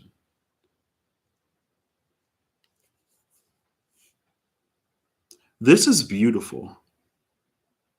This energy, though, is also very tricky almost. And it's tricky because it feels like there are going to be times, there are going to be opportunities, there are going to be brand new spaces that you're not going to know really how to show up in. And it's going to be like your default with the Mother of Wands isn't necessarily going to serve you. But it feels like this energy of like learning to exist in a new space, but not always going back to not always going back to everything that you've ever known.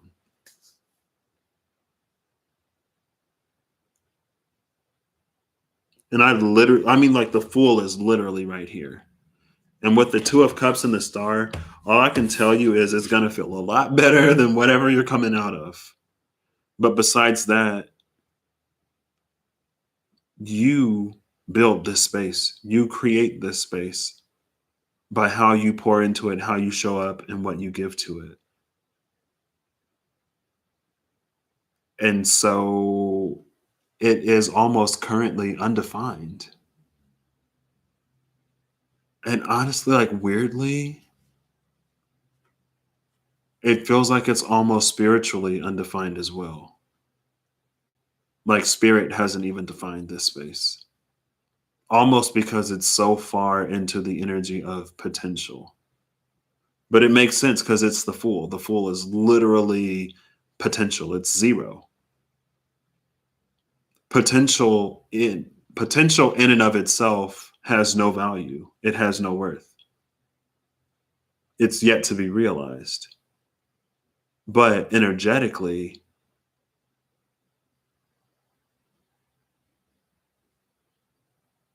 it takes up so much. It's infinite. It's energetically infinite, physically zero. And I honestly would say I'm going to look and see what 8 is in here. If there's an 8 in here. 8 of Wands.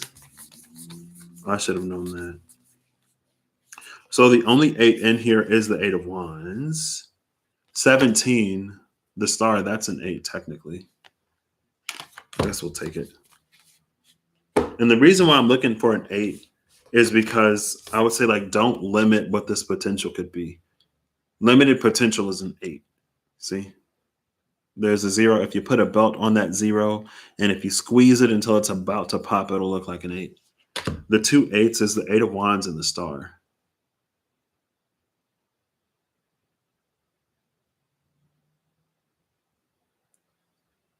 Don't stop believing.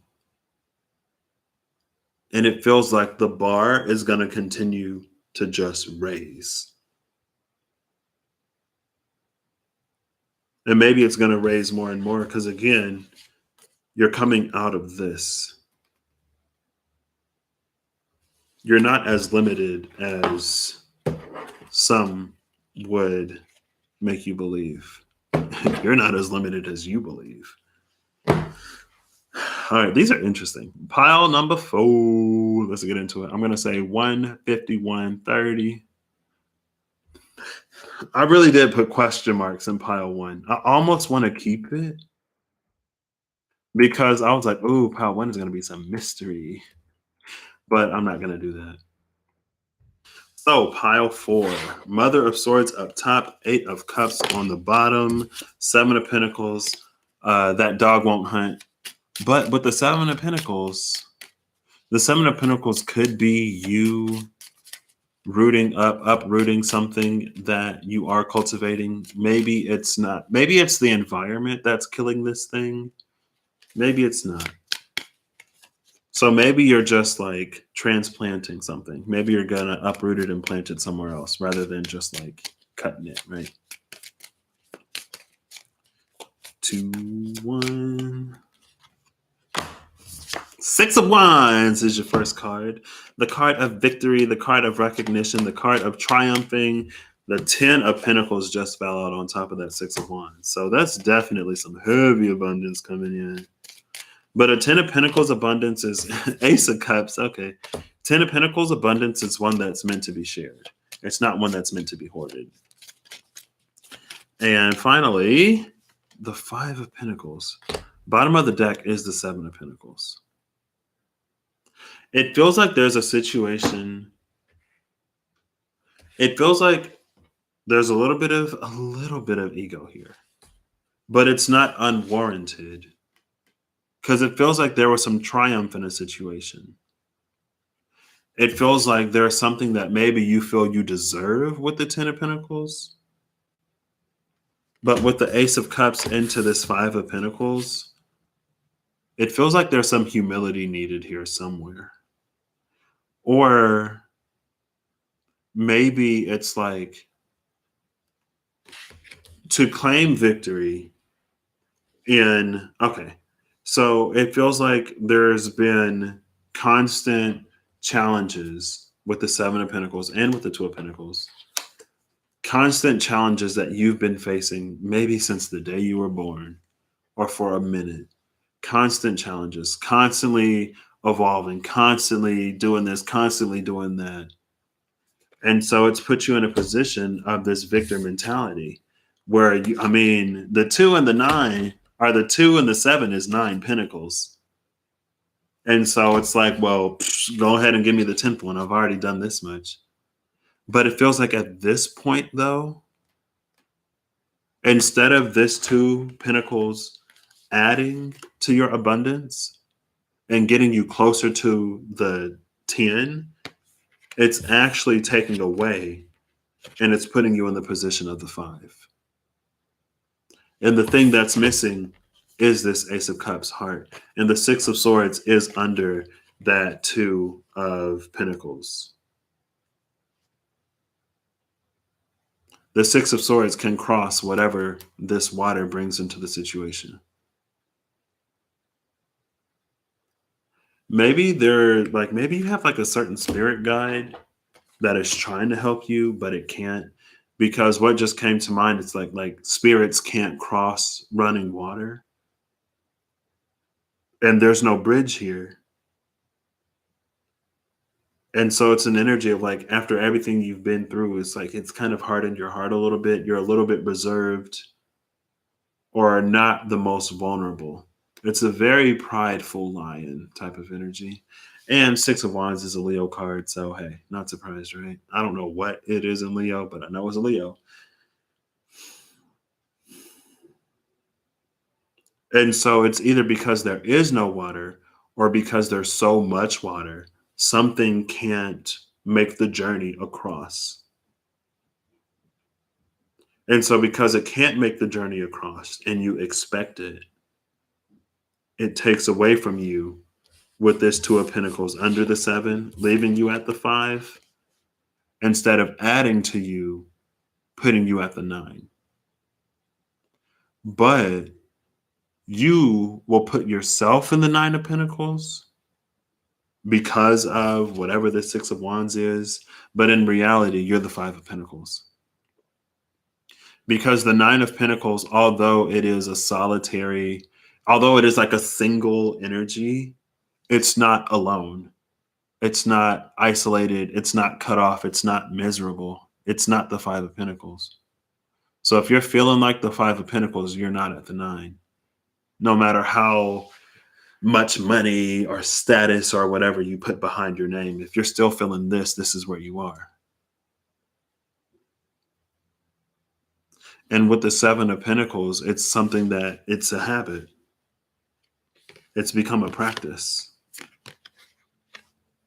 Maybe at a certain point in time, there were a lot of people that you couldn't trust, or you were like, if you like already have money, maybe there are like some like shady people around you who would use you. Even if you don't have money, maybe there's something that you have that other people see as a benefit within their life.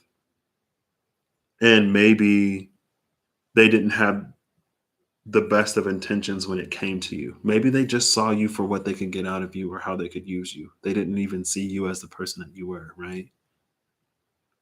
And so there's a certain way that you learn to deal with people. But for you to come into whatever it is that you're coming into, you have to open up. And the only way to experience something new is if you're open for it and open to it. Right? So that's what I got for these. I'm actually going to fix these question marks now. And I'm going to timestamp 158 for the SKT. And then I will move on with my day. I've done most of the chorey things that I need to do today. There's some stuff that I needed to do. I said 158 for my mom. I've been putting that off for a minute. I finally did that today. Today just feels like a day to get some stuff done, I guess. So I am actually gonna shuffle these because that was a lot. Ooh, the Fool with the 9 of Cups. It just feels like globally the energy is making itself available to us, but we're not necessarily going to get there doing the things that we've already done. This is like, it's a new energy that requires a new approach. And it feels like it's very untapped, just waiting. It feels like water's behind a dam, just waiting for a single crack to appear so they can just like all come rushing through. Oh, that was quick. Okay.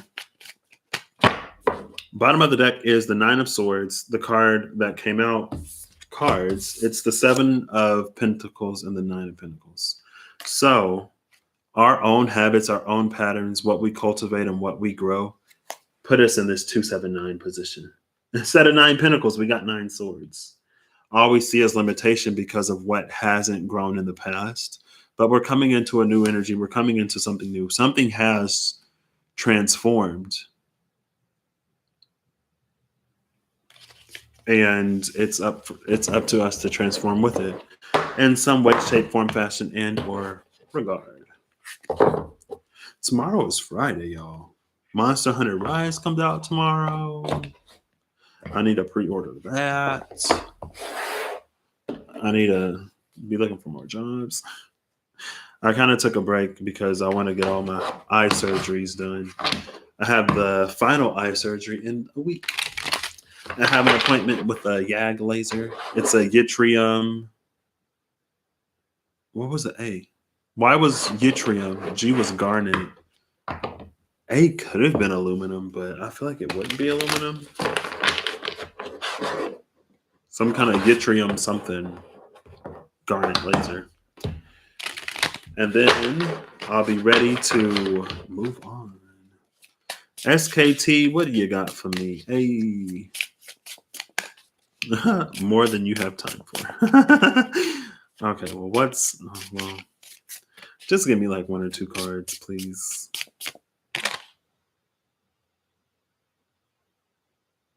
I'll take it. So the card that came out is the Ferryman, and the card at the bottom of the deck is the Angel. All things according to plan.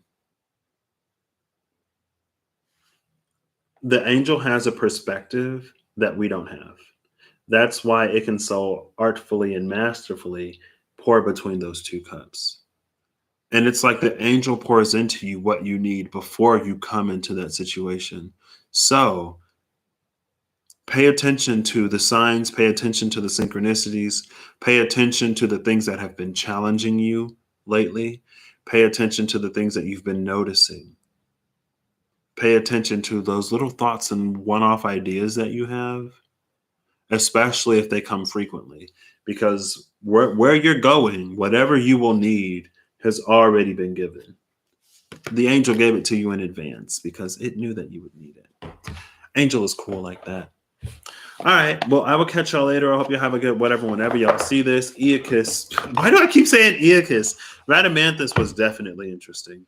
But again, it feels like at the end of the day, Rhadamanthus is a come what may, no matter what happens, I will be me, always and forever.